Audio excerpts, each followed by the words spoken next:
उत्तराखंड का बहुत चर्चित जो मामला है अंकिता भंडारी हत्याकांड, उसको लेकर जो है सूबे में एक बार फिर से जो सियासत गरमाई थी और जो वीआईपी का नाम है उसको लेकर काफ़ी चर्चाएं थी।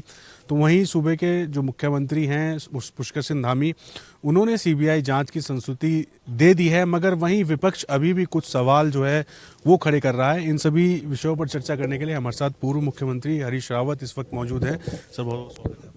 बहुत धन्यवाद। सर किस तरह से देखते हैं जो सीबीआई की जांच की संस्तुति पुष्कर सिंह धामी द्वारा दी गई है, पर वहीं विपक्ष जो है इस पे पूरी खुश नजर नहीं आ रहा। देखिए, सीबीआई को लेकर के राष्ट्रीय स्तर पर भी और स्थानीय स्तर पर भी बहुत शंकाएं हैं।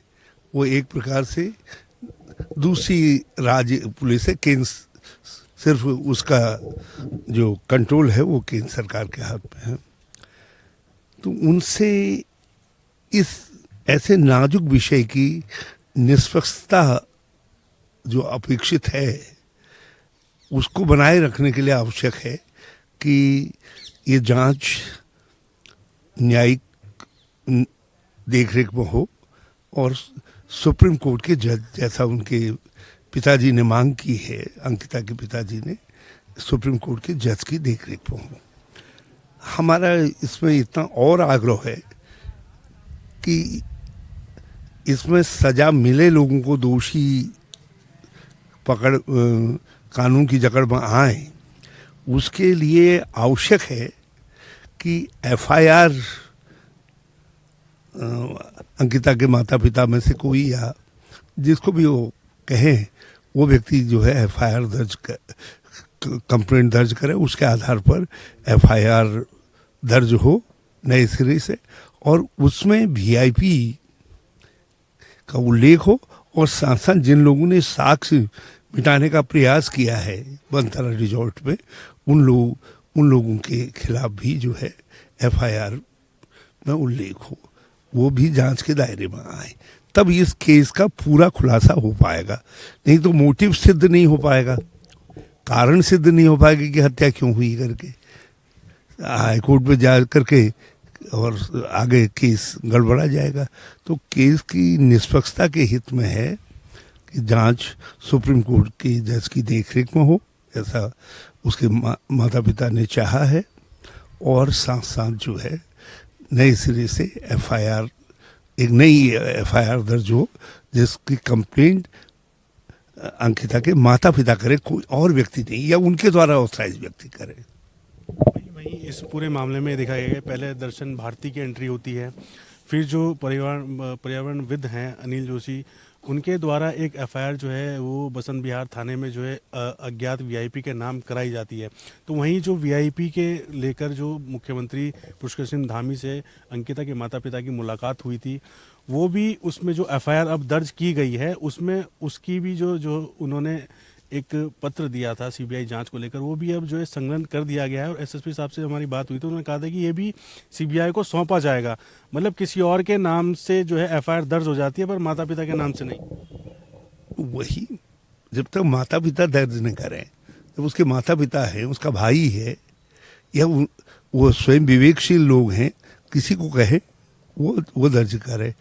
अब किसी अन्य से, मैं किसी के नाम पर कोई मेरी टिप्पणी नहीं है, मगर इससे ये लगता है कि आपने किसी अन्य से करवा दिया।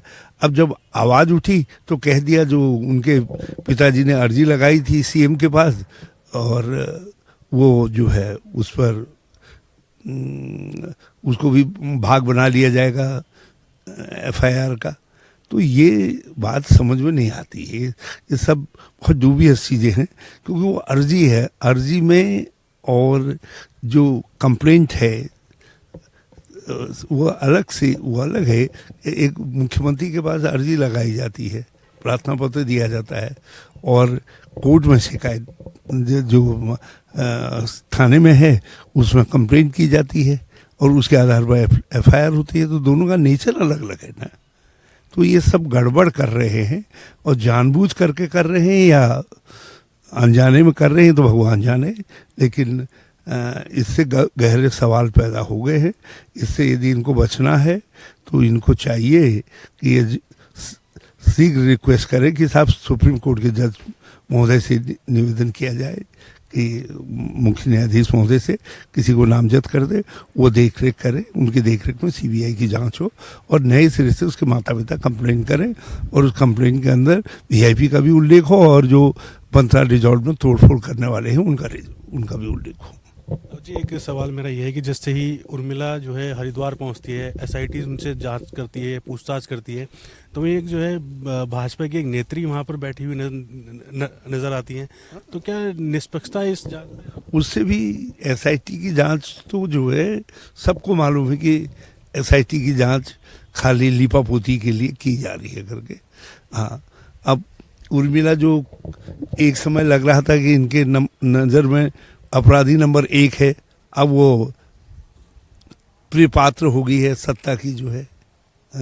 तो ये जो बदलाव दिखाई दे रहा है उर्मिला जी के स्वभाव में, वो तो केवल सत्ता ही समझ सकती है, सरकार ही समझ सकती है, और उनके समझ में तो कुछ आ नहीं रहा है। अब हो सकता है उनके व्यवहार में भी कुछ बदलाव आ जाए। जो उर्मिला पति हैं, हम देखते हैं उनका राठौर जी क्या करते हैं। लेकिन हमारा इन उर्मिला जी राठौर जी से कोई संबंध नहीं है। हमारा सीधा संबंध है कि अंकिता ने स्वयं कहा है कि कोई वीआईपी आ रहे हैं यहाँ और मुझसे कहा जा रहा है उनको विशेष सेवा देनी है। मैंने इनकार कर दिया है और उसके चंद घंटों के बाद उसकी हत्या हो जाती है। तो हत्या का मोटिव साफ समझ में आता है कि वीआईपी है। तो जिसके कारण जो कारण बना है, जब तक आप उसको कानून के दायरे में नहीं ला रहे हैं तो आप कानून के साथ ही न्याय नहीं कर रहे हैं।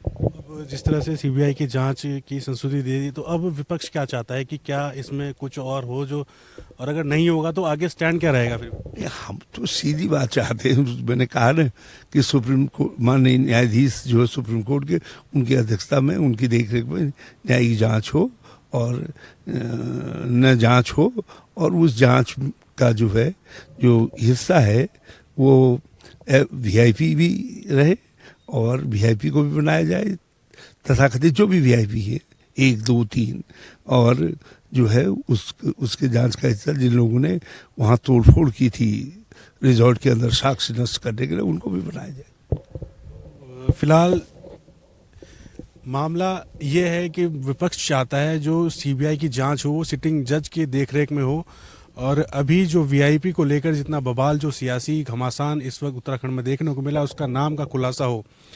देहरादून से रफ्तार मीडिया के लिए अपना कैमरा पर्सन निशांत चौहान के साथ मैं सुशांत सिंह।